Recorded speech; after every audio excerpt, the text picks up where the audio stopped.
So the next step that we're doing is the zip placket, and I've just said to everybody you've cut out your 26 by 8 centimetre rectangle twice for either side of the zip, and you're going to fold in a centimetre of the short edge and a centimetre of the long edge, and then fold it in half and iron that.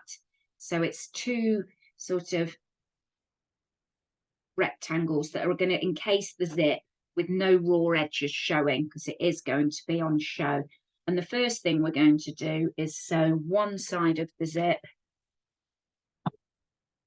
into one side of our rectangle placket, and then the other one we'll do next. So if you undo your zip, we're going to pop in this sort of, there's a bit of tape at the end of your zip that you use. So depending on how long it is, you may want to cut it down a little bit. But if you just watch this first before you sew. So I'm going to pop that in just to catch it in there, the short edge initially, and just sort of bend it round a little bit so that it goes round the right angle of the rectangle. If it helps, you could just put a little snip in your zipper tape. Help it just come round the edge like that. And that's going to get folded over and pinned there. It is a little bit fiddly to work with there. So I'm just going to pop a pin in just for a moment there to show you. And then putting the rest of the zip into the casing.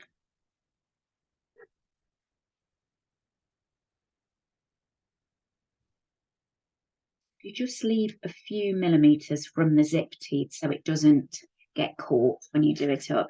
So on the handout you'll have seen they did leave this longer extension of the zip hanging out of the edge that they then put a little tab on, which is an option if you want to. But what I would do is, what we're going to do is sort of cut down the zip and then do the same, where we'll just take it into the edge, which actually, if the zip's longer, would be better to do this edge first, where it's sort of already attached down with that metal end there. So you can see there, if I actually start this end, if it's longer, and pin that in here, and then when I get to here, then snip down actually from this end. Or if you like it sticking out longer, we could go through making a tab in the same way that we've made this zip placket, but it will be just to encase the end of the zip there. So if I turn that round to, and then that's going to get in the end there and pinned along here.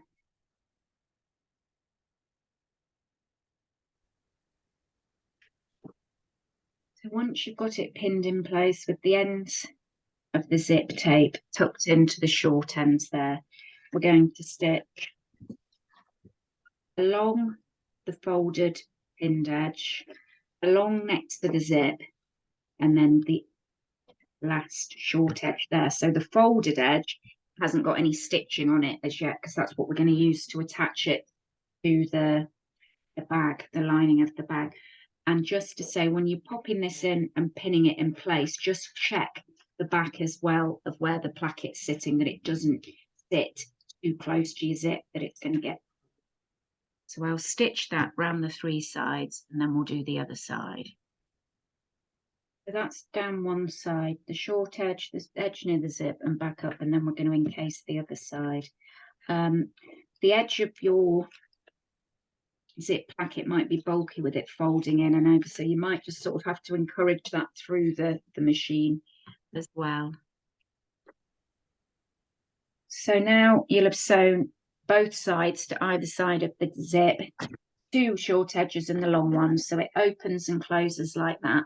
The next stage will be to get it pinned and sewn to our lining.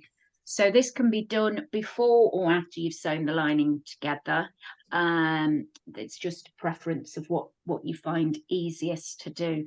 So I'll just show you how to get that positioned now.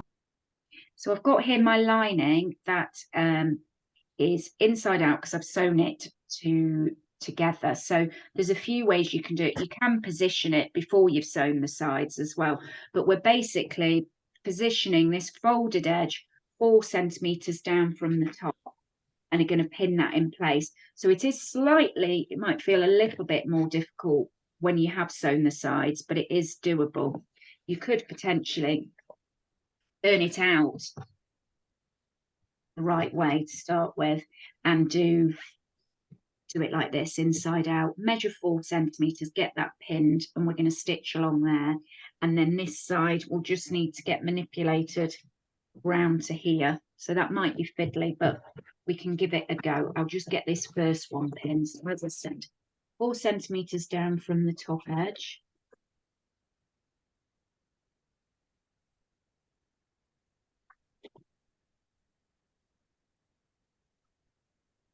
Position.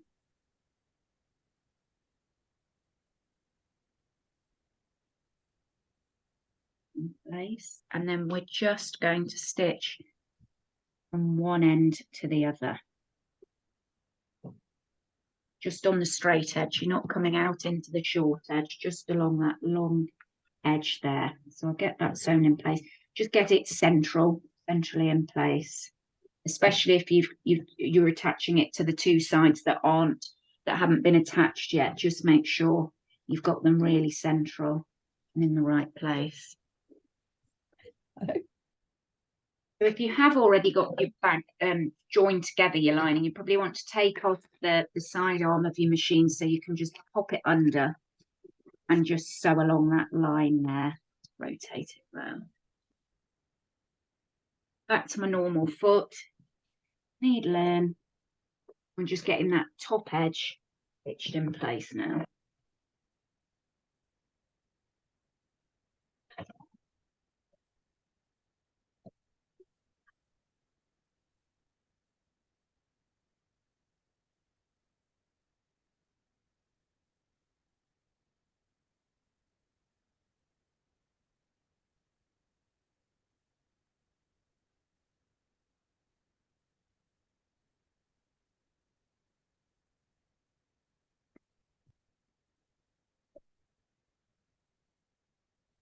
Trim your ends off neatly.